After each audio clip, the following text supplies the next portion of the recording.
E agora nós vamos para a área da avaliação, tá bom? Eu separei a avaliação do paciente no ambiente domiciliar porque ela vai além de uma avaliação normal e diferente de todas as outras, tá? Então, por exemplo, se você pega um paciente na clínica, você vai avaliar ele pelo que ele está apresentando para você ali na clínica. No hospital é a mesma coisa, então elas são pouco parecidas, tá bom? Elas são diferentes em dados, mas a estrutura é um pouco parecida. Já do ambiente domiciliar, ela é diferente, ela tem uma área que em outras não tem, que é a questão do domicílio mesmo. A primeira coisa importante de pensar na avaliação deste paciente é sobre quem está com ele. Então, nós temos o nosso indivíduo aqui no centro e temos todas essas ligações, né? Então, ele é casado, ele mora com filhos ou não, ele trabalha, tem um chefe, ele é ligado às redes sociais, ele sabe ler e escrever, o que for, tá bom? É importante a gente entender esse paciente em todo este contexto, porque nós, como eu tenho batido na tecla, estaremos inseridos no contexto domiciliar dele, tá bom? Então, é muito importante que a gente conheça todo esse contexto do paciente. É óbvio que a avaliação ela vai começar como qualquer outra avaliação na questão de nome, idade, hipótese diagnóstica, diagnóstico disfuncional, testes, avaliação de dor. Normal que a gente comece assim, né? Então, vamos criar uma avaliação aqui dinâmica para que você veja como seria colocar em prática. Então, a gente está cuidando do seu João, aquele nome bem comum, né, que todo professor usa. Seu João tem 73 anos, bingo para quem pensou 73. Hipótese diagnóstica, o seu João teve um AVC há um mês, bem recente, tá bom? E o diagnóstico disfuncional dele, ele tem uma hemiparesia à direita, incompleta. Olá, antes de irmos para a aula, eu quero te apresentar a nova classe, a plataforma Premium do SES. É tipo uma Netflix que tem todos os cursos que já oferecemos. São mais de 130 cursos, além de alguns bônus exclusivos, como um cronograma de estudos feito para você, inglês com aulas ao vivo, 2 certificados por mês e muito mais. Se quiser saber mais sobre a plataforma, acesse o nosso site. Mas antes, assista a essa aula que está incrível. Bons estudos! Esse foi o diagnóstico disfuncional. Ah, mas eu não sei fazer isso. Passou na matéria de neuro?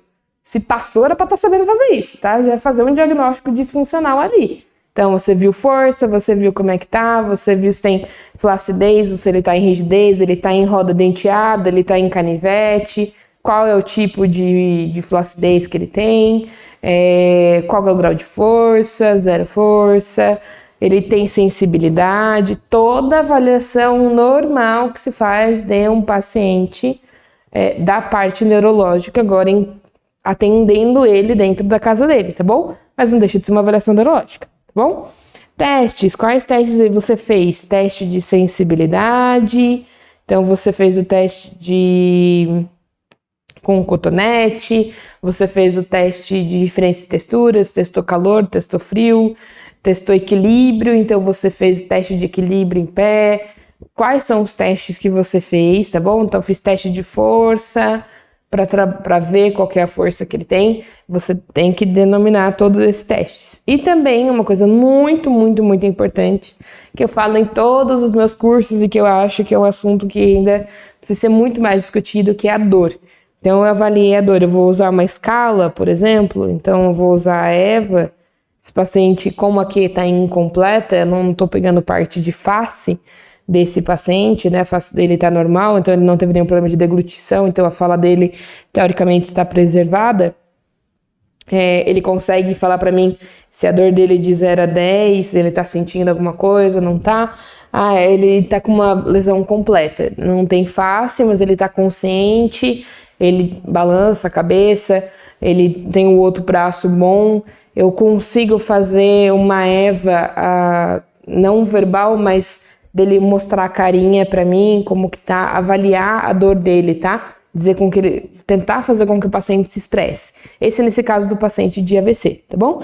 Os outros pacientes que não tem essa alteração, a gente consegue avaliar de uma maneira mais fácil, né? Ter essa conversa com o paciente. E o paciente que não é verbal, então para uma criança ou um adulto com senilidade, um adulto que não está conseguindo ser colaborativo, é muito interessante perguntar para a família, tá? A avaliação da dor, então perguntar para a família o que a família percebe, se a família percebe que ele está muito choroso, que ele está apontando, que ele está com alguma dificuldade. Então, perguntar para a família essa questão da dor também, tá bom? Ótimo porque a gente está dentro da casa do paciente, então, por exemplo, às vezes chega de acontecer da família falar, quando a gente vai colocar ele na cadeira de banho, se a gente pega assim, ele sente dor, ele geme, ele expressa facialmente que ele tá com dor. Se a gente faz assim, ele não fala nada. Então, será que ele tá com dor em alguma articulação assim? Dá pra gente calcular um pouquinho isso, tá bom? Uma coisa que eu acho muito importante, vou até soltar a caneta aqui, porque esse slide é muito importante pra gente. É o teste de funcionalidade e de AVDs, tá bom? Por quê? Por mais que a gente teste a funcionalidade numa clínica, num hospital, a gente não consegue chegar a tanta excelência quanto num ambiente domiciliar, porque é o local que ele tem a funcionalidade dele, que treina as atividades de vida dele. Ele faz as atividades de vida dele. Então, por exemplo, vamos supor, é a hora que a gente tem que trabalhar na lógica, né? Cabeça. Meu paciente teve um AVC, ficou com grau de força 3 no membro superior direito. E eu quero saber se ele está conseguindo escovar os dentes, como é que está a coordenação motora dele. Eu preciso fazer igual lá na faculdade. Pegar um copinho de feijão, colocar 3 copinhos, ver se a coordenação dele motora tá boa. Ou fazer índex, nariz. Ou eu posso levar ele no banheiro e falar, seu João, agora a gente vai escovar os dentes, vamos ver como é que o senhor está escovando. E aí eu ver a habilidade dele de conseguir colocar pasta, de segurar a escova de dente, dele realizar o movimento, se ele está conseguindo, ou pentear o cabelo, ele está conseguindo, pentear o cabelo não está. Que é melhor treino de funcionalidade de atividade de vida diária que realizar atividade de vida diária? Fique até o final, que eu tenho um presente para você. Nos vemos lá! Não existe. E você tem esse benefício porque você está dentro da casa do paciente. Então, por exemplo, vamos para as imagens, né? Treino com o talher, né? Uma coordenação motora mais... Não chega a ser coordenação motora mais fina, né? Mas é uma coordenação que precisa de mais precisão, né? Então, cortar um alimento, colocar o garfo, levar esse garfo até a boca, né? Como que ele faz isso? Ele segura o garfo de um jeito, ele tá pegando com a mão completa. Fazer esse treino com ele, ver, né, na hora que você estiver fazendo essa avaliação, tá bom? Aqui a gente tem uma versão de um garfo com uma adaptação que uma terapeuta ocupacional fez. Se vocês perceberem, se a gente der um zoom, dá pra ver que é maior, né? Então, possivelmente o paciente tem uma dificuldade de pegada, né, de pinça, aqui, então ela colocou num garfo maior. Já é uma adaptação pra vocês ficarem de olho aí, caso você tenha um paciente assim. Outra atividade, então esse paciente, ele vai abrir uma garrafa, né? Ele vai usar tanto a elevação, porque a garrafa tá mais alta do que um prato, então eu já posso perceber se ele tá... Até uma questão, gente, olha, essa parte de avaliação, eu lembro que na faculdade eu era muito ruim, porque a gente aprende tudo em bloquinhos, né? Então eu vou calcular a força do paciente. Seu João, levanta o braço para mim. grau 3, 4, que tá vencendo a resistência já grau 4. Agora eu vou segurar um peso, vou pedir para ele levantar de novo. Nossa, ele conseguiu levantar com a carga, então ele é grau 5. Tá, se eu pedir para um paciente meu abrir uma garrafa, pegar uma garrafa que tem um líquido na casa dele e ele levantar a garrafa, eu já não estou treinando funcionalidade e força? Já. Eu não preciso necessariamente estar parada e fazer. É assim que a gente aprende? É. Mas, por exemplo, eu estou com um copo com água aqui e eu consigo levantar esse copo e levá-lo à boca. Eu já tenho uma função de bíceps de um grau de força 4 para 5, dependendo do peso desse copo? Tenho.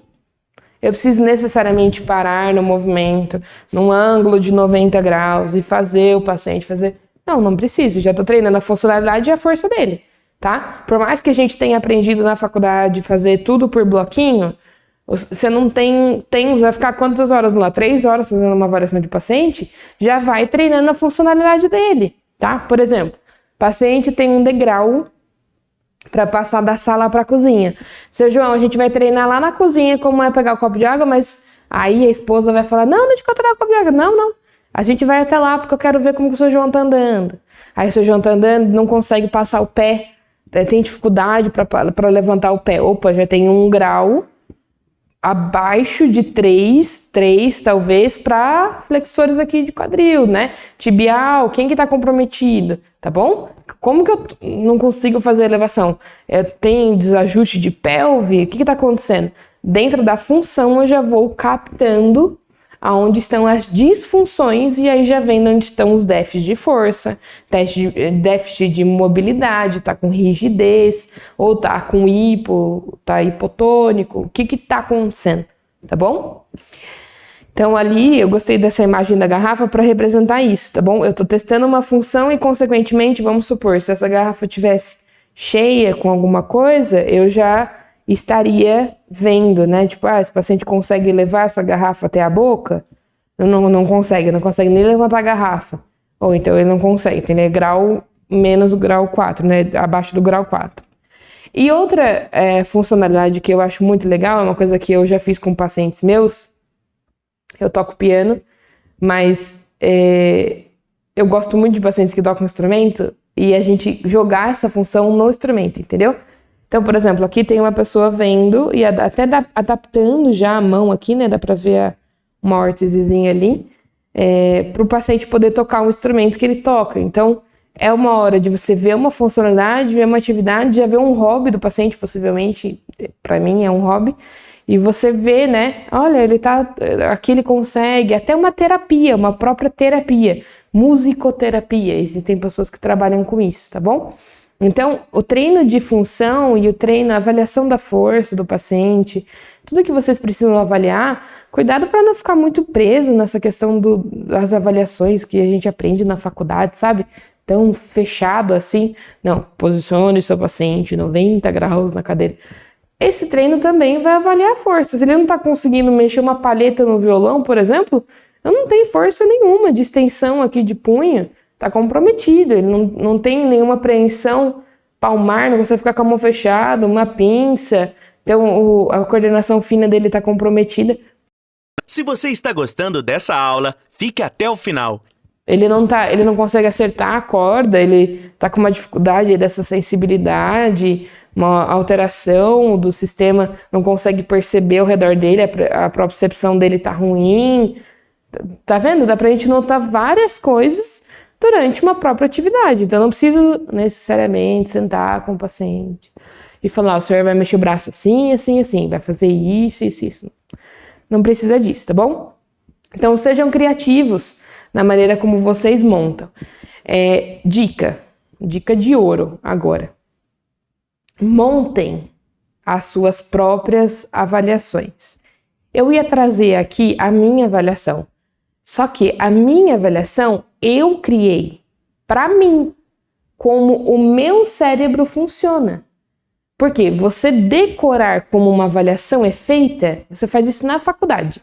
Porque o professor quer que você faça a avaliação exatamente daquele jeito. Mas não necessariamente você precisa fazer naquela ordem, tá bom? Então, observem isso. Você pode criar uma avaliação, óbvio que ela tem que ser completa, mas você pode criar uma avaliação na sua cabeça.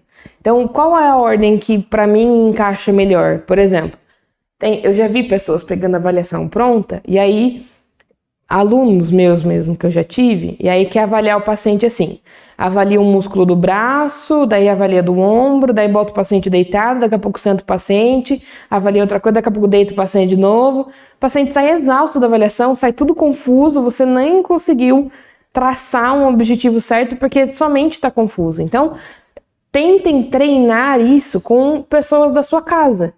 Você deve ter algum familiar, algum primo, algum tio, alguém na sua família que seja próximo de você, que já falou, nossa, eu tenho um problema no joelho, já foi operado do joelho, tenho um problema na coluna, tenho dor na coluna, já foi operado da coluna. Tem que ter alguém na sua família com toda certeza que tem isso, tá bom? Então, pega essa pessoa um dia, senta com ela e fala, olha, eu vou te avaliar como eu avaliaria um paciente dentro do ambiente domiciliar dele, tá bom? Então, vai lá e começa a estruturar nome, idade, o básico, né? Uma coisa boa para avaliação domiciliar é vocês colocarem endereço, tá? Porque normalmente o local que você vai avaliar o paciente, se você me acompanhou na última aula, se você não assistiu a aula inteira, volta, queridinho, volta e vai assistir a aula. Por exemplo, o cálculo que a gente fez lá no final do valor que você poderia cobrar, por exemplo, pela sua sessão, você vai saber no endereço da pessoa. Então, seria legal na avaliação já colocar o endereço da pessoa, porque aí você tem uma comprovação de onde ficou fechado. Ah, vou fazer a avaliação aqui, a sessão vai ser aqui, então eu já coloco lá o endereço da pessoa, tá bom? Então, esquematiza na sua cabeça como você acha que isso seria melhor. Não existe certo e errado, tá? Eu sei que se você tá na faculdade, vai falar, existe sim, porque aquele professor, se eu colocar isso ao invés daquilo, esse é o nosso sistema de avaliação no Brasil, que não é muito adequado, mas é real. Mas você, depois de formado, você tem total autonomia. E aí a gente, infelizmente, com esse sistema de avaliação no Brasil, a gente fica um pouco enferrujado, né? Tanto que eu adoro o sistema aqui do SES por causa disso. Vocês não precisam fazer nenhuma prova. Pode ser que na minha formulação da minha pergunta, você não consiga responder. Você fala, não, mas não estou conseguindo desenvolver. Brilhante, agora que você se formou, que você tem o seu CREFIT, que você está começando a atender, domiciliar, você pode desenvolver da maneira como você quiser. Você pode desenvolver a sua avaliação, não existe certo ou errado. Existe o melhor, existe a sua melhor dedicação, existe a sua melhor ética, tudo que a gente falou na aula passada, a sua melhor capacitação, a sua própria avaliação, para você falar, olha, assim tá bom, assim tá ruim, assim pode melhorar, isso aqui não deu certo, isso aqui eu vou mudar, mas faça avaliação inteligente, tá bom? Sejam inteligentes na sua avaliação, vê qual que é a melhor sequência, como é que eu vou avaliar, tá bom? Pensem nisso no treino de função e no treino de atividade de vida diária, tá? Eu vou simular nas próximas aulas umas aulas práticas para a gente poder realizar uma avaliação e você ver como funciona essa avaliação na prática, tá bom? Esse vídeo é uma parte de um dos cursos que tem dentro da plataforma A Nova Classe. Lá você encontra mais de 130 cursos e outras vantagens exclusivas, como o curso de inglês com aulas ao vivo. Para você que está vendo esse vídeo, liberaremos o acesso gratuito por 7 dias. É só clicar no link da descrição e aproveitar seu presente.